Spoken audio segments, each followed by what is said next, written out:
early America gets sold like a rugged little fairy tale. It was not. It was filth, pain, bad medicine, zero privacy, and survival so miserable, it makes modern life look suspiciously luxurious. In this video, we're going through 44 horrifying realities of surviving early America they conveniently left out of the textbooks. And by the end, the frontier is going to feel a lot less heroic and a lot more cursed. 1. Doing the weekly laundry was a deeply pungent, chemical nightmare that required saving the absolute grossest household waste. Because manufactured soap was a rare luxury, pioneer families made their own cleansing liquids using a special homemade ingredient politely called chamber lye. This was literally just deeply aged, stale human urine. Families would proudly keep a collection bucket sitting in the corner for weeks until it smelled strong enough to peel paint off a barn. The high ammonia content was prized for breaking down tough grease and bleaching heavy linen shirts perfectly white. So, the grand secret to looking crisp and clean for Sunday church was soaking your best outfits in a boiling vat of your own liquid waste. Shaking hands with a smartly dressed colonial gentleman meant standing dangerously close to a shirt that had very recently been marinated in an outhouse bucket. 2. George Washington absolutely did not have wooden teeth, but the truth was somehow worse. By the time he became president, he was already wearing bulky dentures built from a bizarre mix of human teeth, animal teeth, ivory, and metal alloys. Some sets used springs to force the jaws open, which meant keeping your mouth shut took actual effort. These things did not fit like modern dentures. They pushed his lips forward, distorted his face, rubbed his gums raw, and made everyday eating a chore. Imagine trying to look calm, presidential, and dignified while your mouth feels like it is clamping down on a tiny brass torture device lined with somebody else's teeth. The Colonial flex was not having perfect teeth. It was having enough money to buy a screamingly uncomfortable fake set and pretending you were fine while chewing dinner like your jaw was in a fist fight. 3. Walking through early Manhattan was less like strolling through a charming old settlement and more like dodging badly managed farm equipment with tusks. In New Amsterdam, pigs and cattle were allowed to roam around the edges of town, rooting through garbage, wrecking property, and turning streets into a filthy obstacle course. In 1644, residents built a fence along the northern edge of the settlement, partly to keep pigs and cattle out of the residential area. Then, in 1653, that barrier was upgraded into a stronger stockade for defense against outside threats. The road running along it kept the name Wall Street. So the famous street was not created only because of pigs, but the pig problem was absolutely part of the ridiculous daily reality of living there. Early city life meant mud, loose animals, and the constant risk that your afternoon walk would be interrupted by some angry hog treating the neighborhood like it personally owned the island. 4. Catching a simple cough in early America could turn into a full-body assault because doctors loved a treatment called blistering. The idea was beautifully insane. If sickness was trapped deep inside you, the smart move was to drag it outward by burning the skin. So they slapped powerful plasters made with cantharides or hot mustard directly onto the chest, back, or neck and left them there until huge, angry blisters rose up. Patients were expected to sit there in pain while their skin puffed, burned, and filled with fluid, all because someone in a wig believed the body could be bullied back into balance. You did not go to the doctor for relief. You went so a confident stranger could turn your torso into a bubbling science experiment and call it healing. 5. Answering the call of nature on the early American frontier was a genuinely traumatic physical ordeal. Every trip to the outhouse meant trudging through freezing snow or suffocating summer heat to reach a foul-smelling wooden shack hovering over a terrifyingly deep pit. But the real horror truly began when you finished your business. The absolute standard wiping material for generations of hardy pioneers was a dried-out, incredibly rough agricultural corncob. Discarded catalogs eventually became a luxury, but scraping yourself with a stiff, scratchy piece of farming waste was the definitive American survival experience. Splinters in incredibly sensitive areas were just a normal, painfully accepted part of daily colonial life. Surviving the harsh wilderness meant being physically and mentally tough enough to endure wooden splinters where the sun never shines. 6. Traveling through early America meant accepting that privacy was basically a rich man's fantasy. Taverns offered food, drink, and a bed, but that bed was often shared with at least one stranger and sometimes more. Travelers even complained that after they had already climbed under the sheets, another person might walk into the room, strip down without ceremony, and slide directly into bed beside them. Clean sheets were not something you could count on either. In fact, some people carried their own bed linen because tavern bedding had such a grim reputation. So after spending an entire day getting rattled around in a stagecoach or slogging through mud on horseback, your reward was collapsing onto a straw bed that may have already hosted a merchant, a drover, and a man with a suspicious cough. Frontier hospitality was real, but it came with lice, stale blankets, and the deeply unsettling possibility of waking up nose to nose with someone you met 10 minutes earlier. 7. Having your wooden cabin catch on fire was a massive tragedy, but the early American rescue response was pure slapstick comedy. Cities eventually formed specialized volunteer fire brigades, but they operated exactly like fiercely competitive neighborhood street gangs. These rival fire companies were heavily incentivized by insurance bonuses to be the very first crew to successfully put out the flames. When the town fire bell rang, multiple rival teams would sprint to the burning building and immediately start throwing punches at each other over who got to connect to the single water pump. Instead of spraying the rapidly growing inferno, dozens of grown men would engage in a muddy fistfight right on your front lawn. Homeowners had to frantically stand there watching their precious belongings turn to ash, while two rival fire chiefs wrestled each other into the dirt over pure pride. 8. High fashion in early America was less about elegance and more about hiding the fact that everybody was losing a war against lice, grease, and powder. Wealthy men often cropped or shaved their natural hair and covered their heads with wigs that had to be curled, powdered, and plastered into shape with pomade made from animal fat. Then came the smell. Heat turned that grease rancid. Powder clung to sweat. Neglected wigs could harbor lice and other pests, which is why people stored them carefully and had to clean them like dangerous little pets.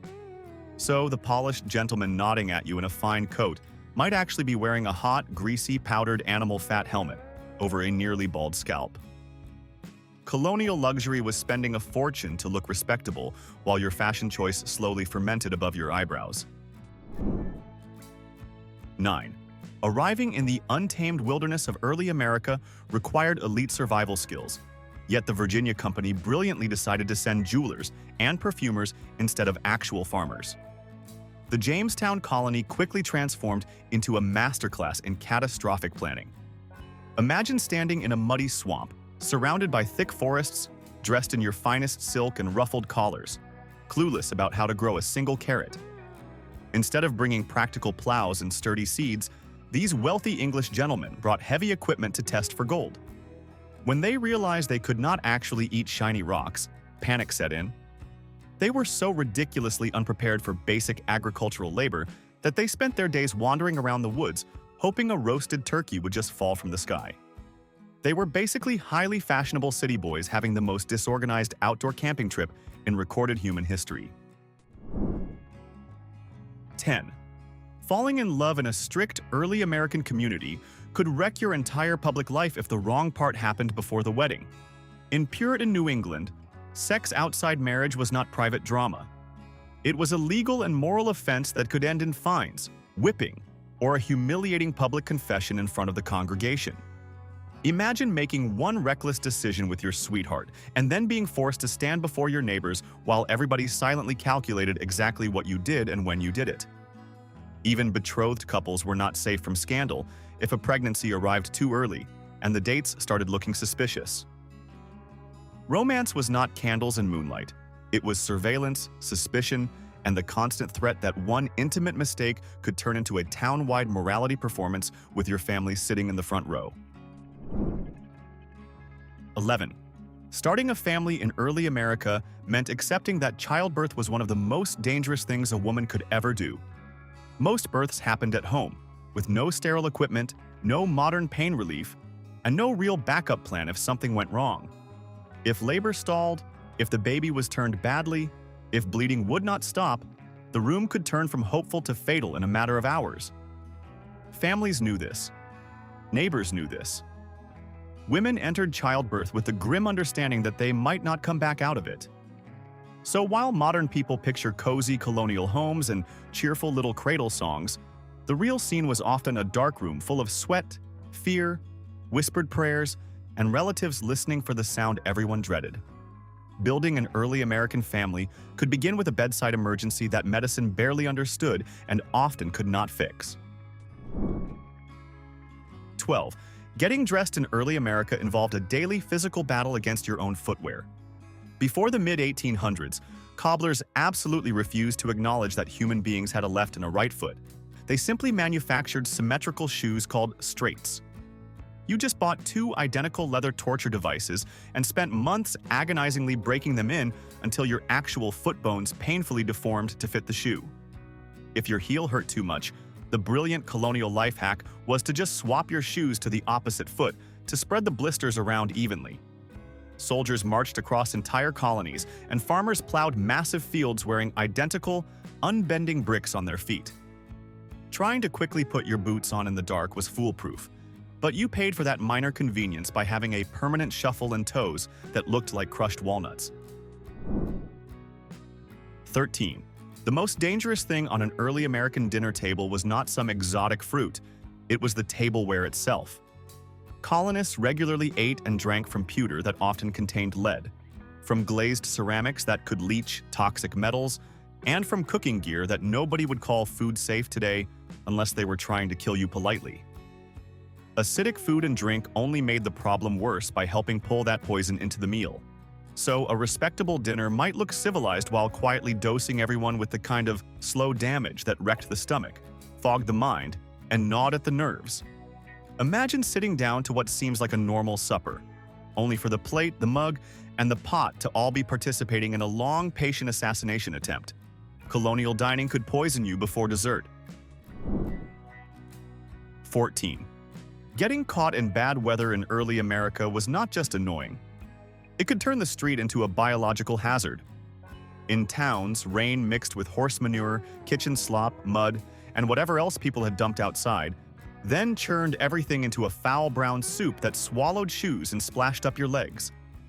There were no clean sidewalks saving you from it either. One hard downpour could turn a simple walk into a miserable obstacle course of slick ruts, wagon spray, and gutter filth that smelled like a stable lost a bar fight with an outhouse. So stepping outside in a storm did not just mean getting wet. It meant wading through a moving layer of waste while trying not to fall face first into the exact substance everyone in town had been contributing to all week. 15. Looking fiercely attractive in colonial high society literally required poisoning your own brain on a daily basis. Both wealthy men and women were entirely obsessed with having a pale, ghostly complexion to prove they never worked outside in the dirt. To achieve this desired porcelain look, they slathered their faces with a thick cosmetic paste made entirely of white lead. This toxic paint brilliantly hid scars, but it simultaneously absorbed right into the bloodstream, causing hair loss, rotting gums, and intense neurological damage. When their delicate skin inevitably turned gray and shriveled from the extreme heavy metal poisoning, their absolute genius solution was simply to apply a much thicker layer of the exact same toxic lead paint. Being considered the most beautiful person in the ballroom usually meant you were slowly shutting down your major organs just to impress strangers. 16. Surviving a strict Puritan. Sunday meant living under the kind of rules that could make a prison schedule feel spontaneous. Sabbath laws were taken so seriously that ordinary work, games, and public misbehavior could land you in trouble. The most famous example is Thomas Kemble, who was punished after kissing his wife on Sunday when she greeted him home after a long absence. Yes, the man got in trouble for kissing his own wife at his own house because the kiss happened on the wrong day. That tells you everything about the vibe. The Sabbath was supposed to be devoted to worship and moral discipline, which meant no casual fun, no loud nonsense, and no acting like human affection had a place on the weekend. So while modern people complain about boring Sundays, Puritans were out here turning one day a week into a fully regulated endurance event, where public joy itself felt like a suspicious activity that might get reported before supper. 17. Taking a simple stagecoach journey across the early American colonies was a bone-rattling, miserable experience that made everyone actively avoid leaving their hometowns. There were no smooth roads, just deeply rutted dirt paths, originally made by migrating animals that instantly turned into impassable rivers of thick mud during a light rain.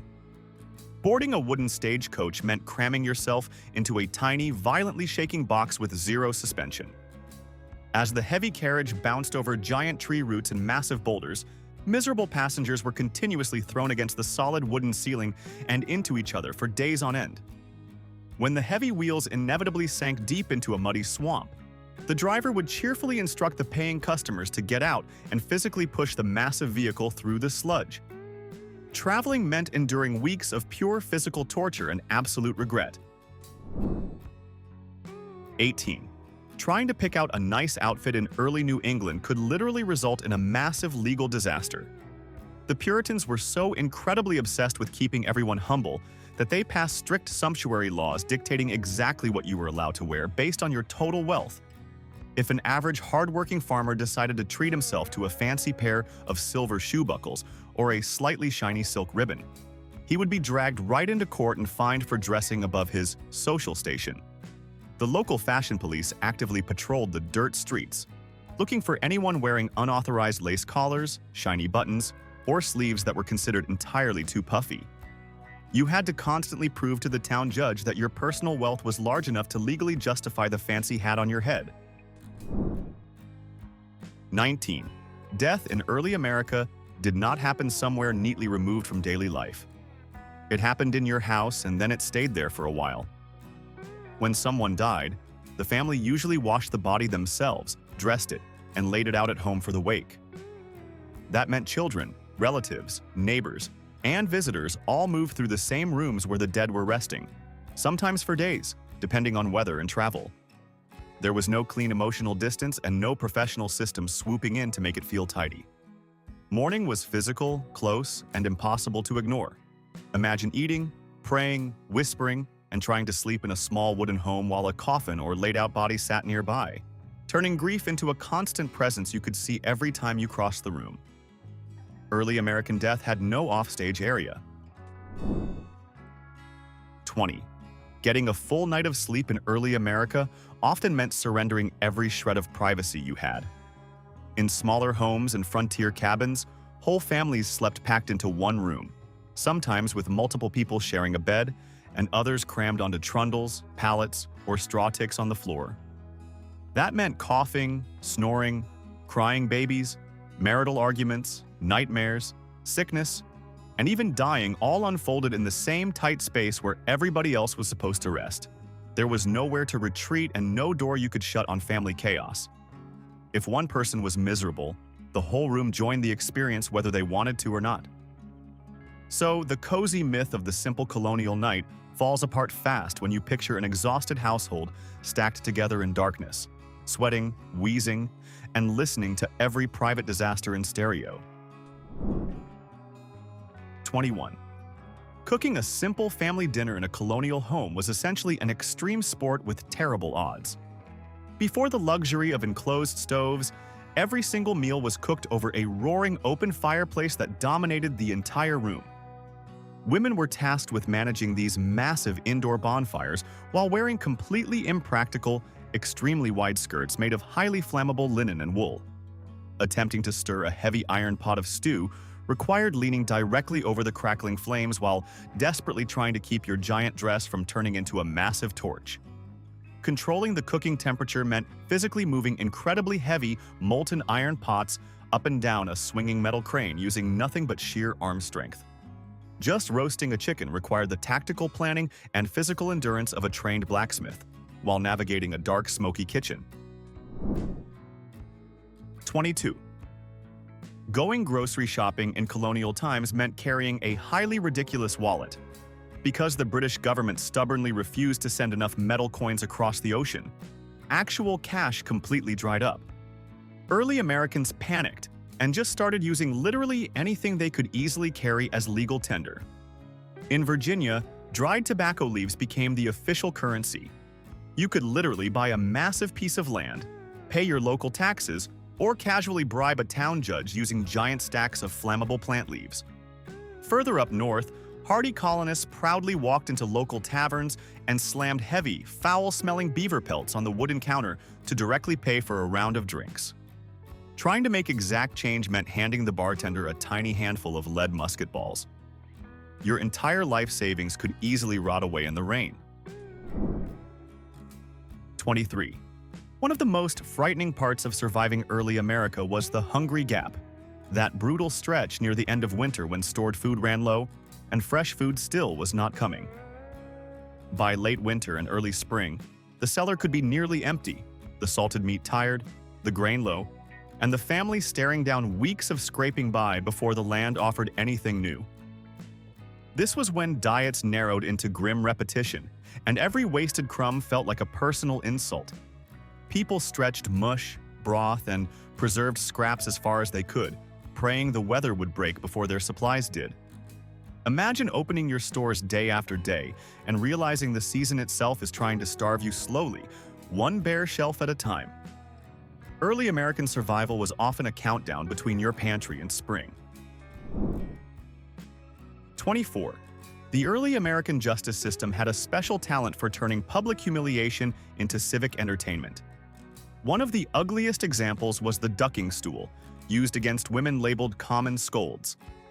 If local authorities decided a woman was too loud, too quarrelsome, or too difficult, she could be strapped into a chair attached to a long beam and repeatedly plunged into water while the town watched. Virginia laws even called for ducking stools to exist in every county. So the legal system was not just punishing crime. It was staging a live outdoor performance where the crowd got to watch someone be dunked like a human teabag because officials found her behavior annoying. And when there was no proper stool available, some places got even uglier and dragged offenders through the water behind a boat. Imagine living in a society where "she talks too much" could eventually lead to public aquatic punishment. Early American order was often less about justice and more about turning social control into a spectator sport with splashing. 25. Raising a family in early America meant making peace with the fact that plain water was not always the safest thing on the table. In many places, especially crowded settlements, water could be contaminated or unreliable, so people leaned heavily on fermented drinks like beer and cider. And not just the adults. Children were often given small beer, a weaker brew that was considered a normal everyday drink rather than a scandalous parenting decision. So breakfast could involve a mug of something fermented, and nobody in the room would treat that as remotely weird.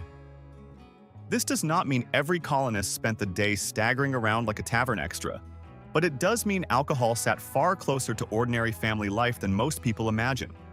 When your options include suspicious well water or mildly alcoholic liquid that seems safer, the pioneer household starts looking less like a wholesome painting and more like a very functional microbrewery with children. Frontier survival was many things, but aggressively hydrated sobriety was not one of them. 26. Naming a newborn baby in a strict religious settlement was essentially a massive competition of unhinged parental creativity. Puritans absolutely despised traditional names, so they started naming their children after extreme moral virtues or deeply depressing emotional states. A normal classroom roll call would casually include miserable kids named Humiliation, Repentance, Silence, and Abstinence. But the truly ambitious pioneer parents went much further and used entire, aggressive sentences as a single legal first name. Imagine trying to quickly call your son for a hot dinner when his official birth name is Huagag, in pieces before the Lord. These incredibly long, judgmental names were permanently etched into official documents, forcing entirely innocent toddlers to spend their entire lives casually introducing themselves as walking, talking church sermons. 27. The 18th century had a truly deranged obsession with one medical idea that made sickness even less dignified than it already was.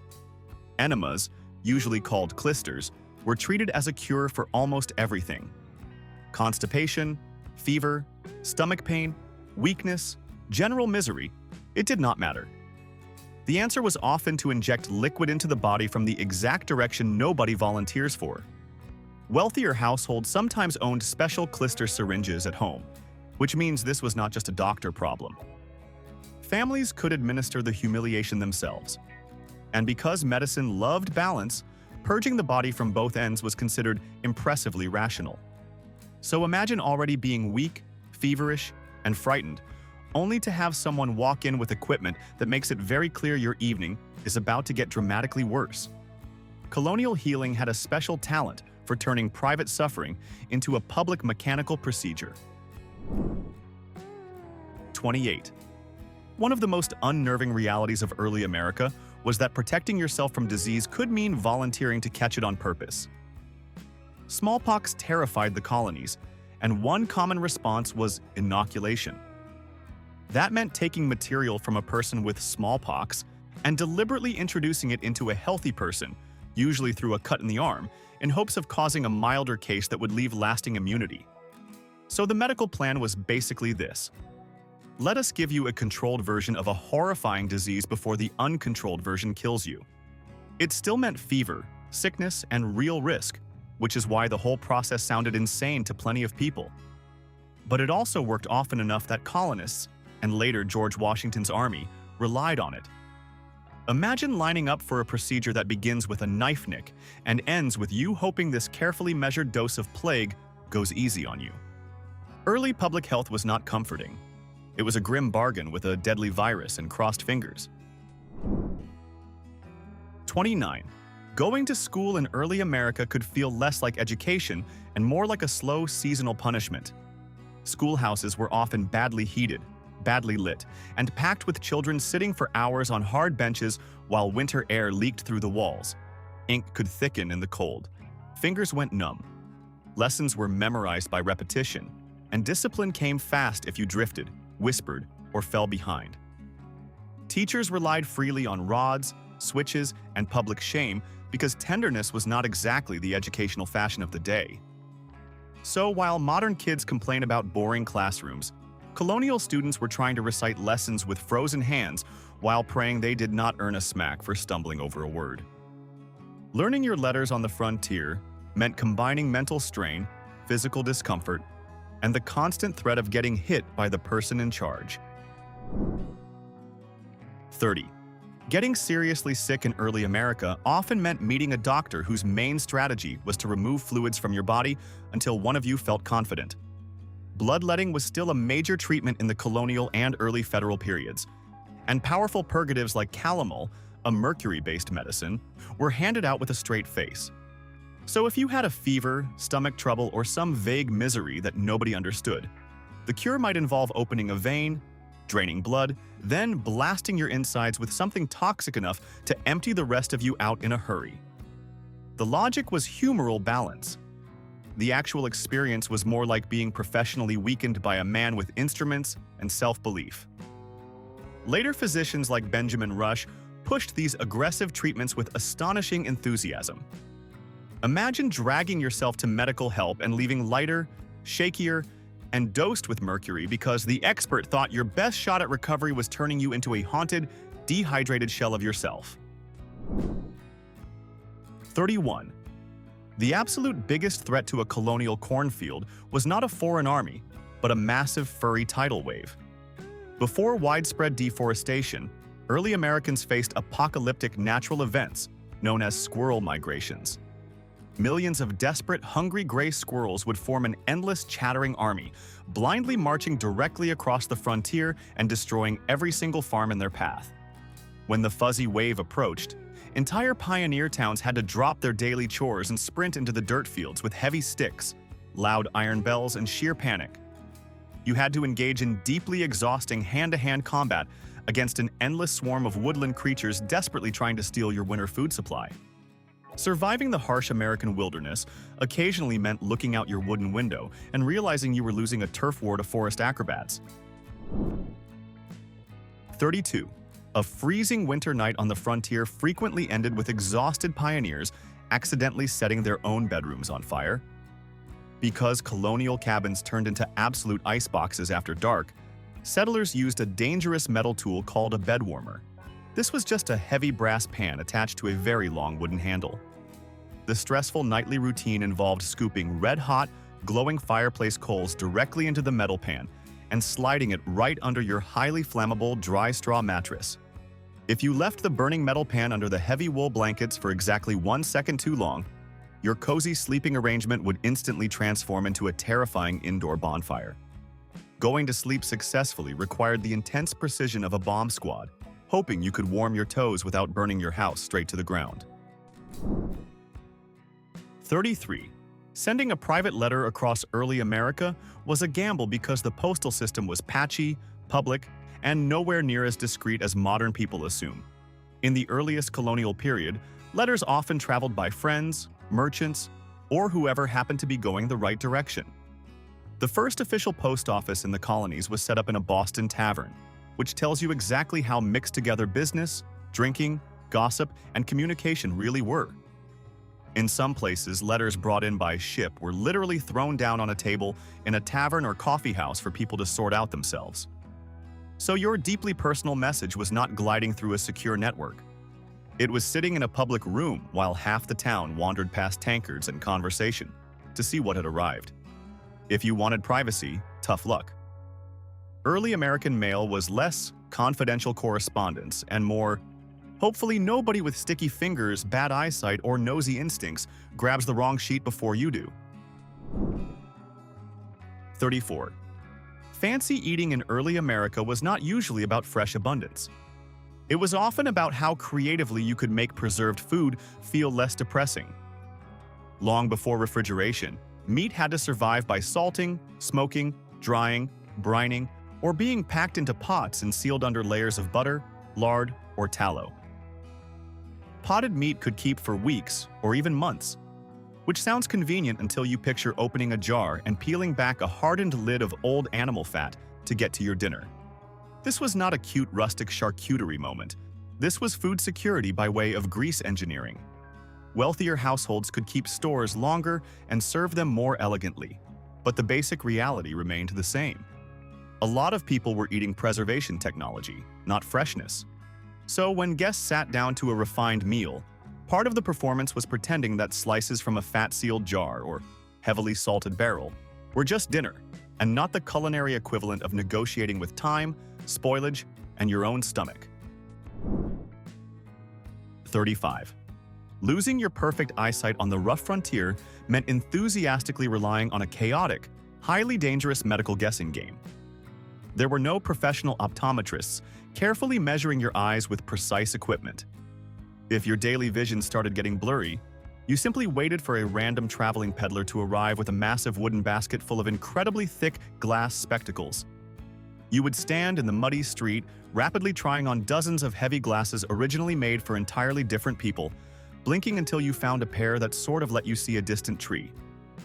Pioneers would completely ruin their daily balance, constantly tripping over heavy wooden buckets and blindly walking directly into sturdy brick walls, just because they bought a heavily scratched pair of random glasses that legally belonged to someone else. 36.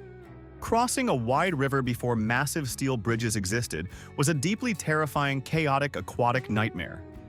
Exhausted travelers had to carefully load their heavy, fully packed wooden wagons onto a ridiculously tiny, flat wooden ferryboat. The absolute worst part was forcing your highly nervous, unpredictable horses right onto the slippery wet deck. As the tiny boat rocked in the aggressive river currents, terrified farm animals would frequently panic, dramatically tilting the entire flat vessel. Paying passengers constantly had to grab soaking wet ropes and physically pull the entire massive ferry across the freezing water themselves while frantically dodging anxious livestock. A simple frontier river crossing instantly turned into a full-body workout heavily mixed with extreme aquatic terror and a massive chance of suddenly swimming with your own cart. 37. Scheduling a simple afternoon meeting across different pioneer towns was a maddening mathematical disaster. Long before the brilliant invention of standardized railroad time, every single village invented its own official clock based purely on looking directly at the local sun. When it was exactly noon in Boston, it was a completely different, totally random time just a few miles down the muddy dirt road. If you aggressively spurred your horse to catch a specific stagecoach in the next town, you would suddenly discover their official town clock was 20 minutes ahead of your own expensive pocket watch. Travelers constantly had to reset their mechanical watches every single time they passed a brand new wooden church, turning basic afternoon travel into a confusing, stressful temporal nightmare of constantly changing local time zones. 38. Eating a simple piece of bread on the early frontier was a disturbing protein-filled horror show. Because massive wooden barrels of flour completely lacked modern airtight seals, they quickly became a luxury resort for thousands of tiny, hungry weevils. When pioneer families baked hardtack or simple daily biscuits, these indestructible bugs were baked right into the dough.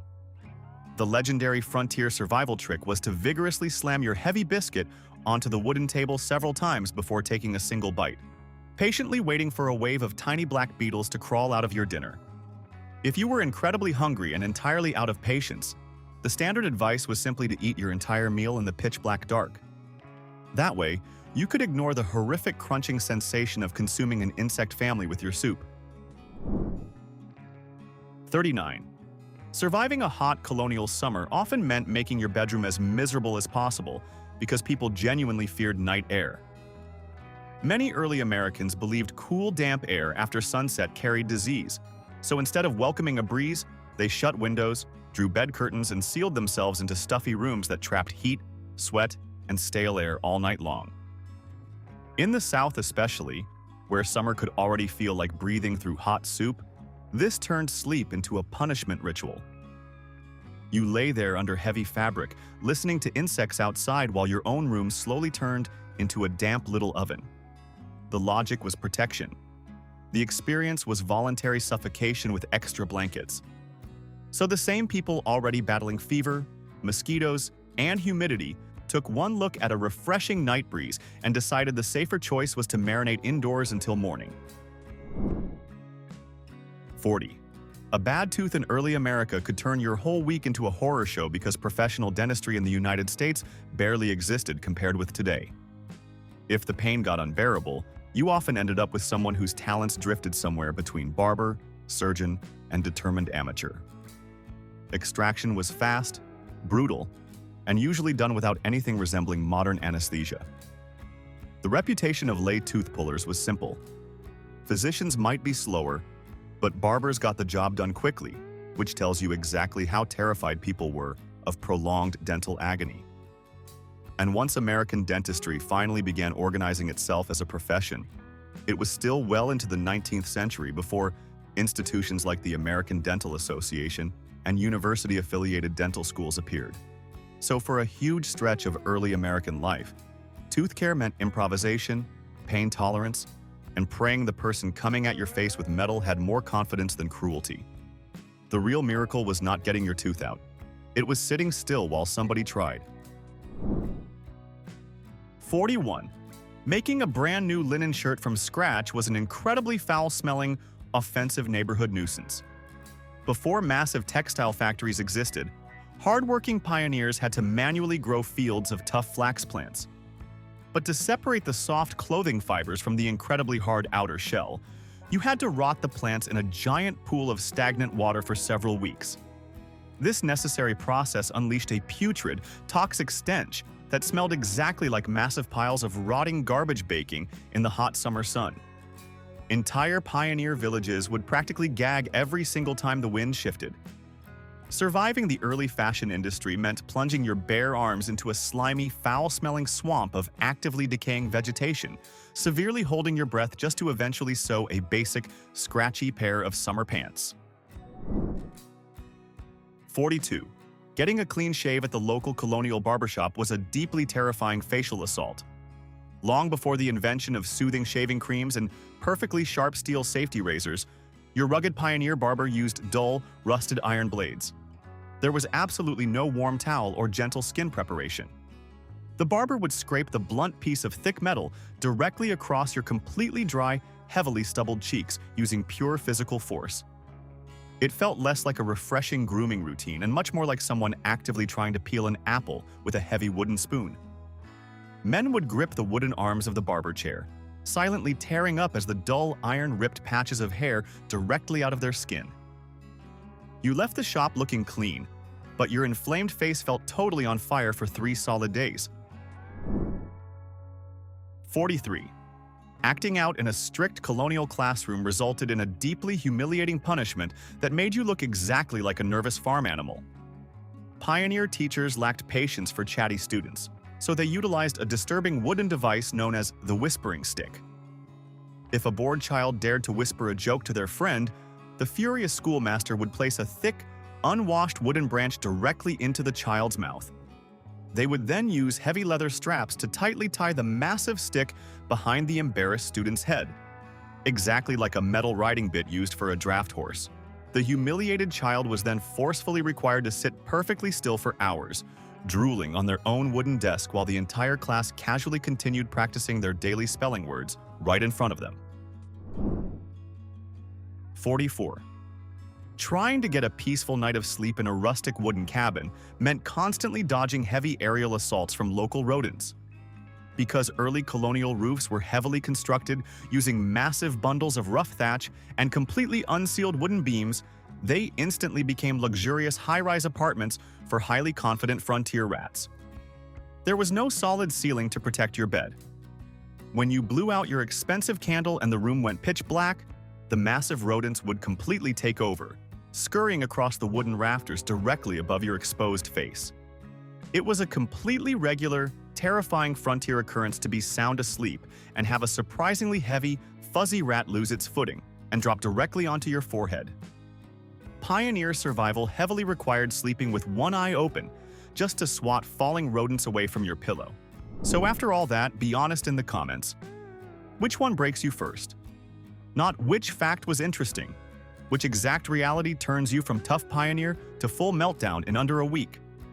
Childbirth, bloodletting, falling rats, shared beds, filthy streets, all of it's on the table. Drop your answer, then like the video and subscribe if you want more history that stops sounding noble the second the details show up.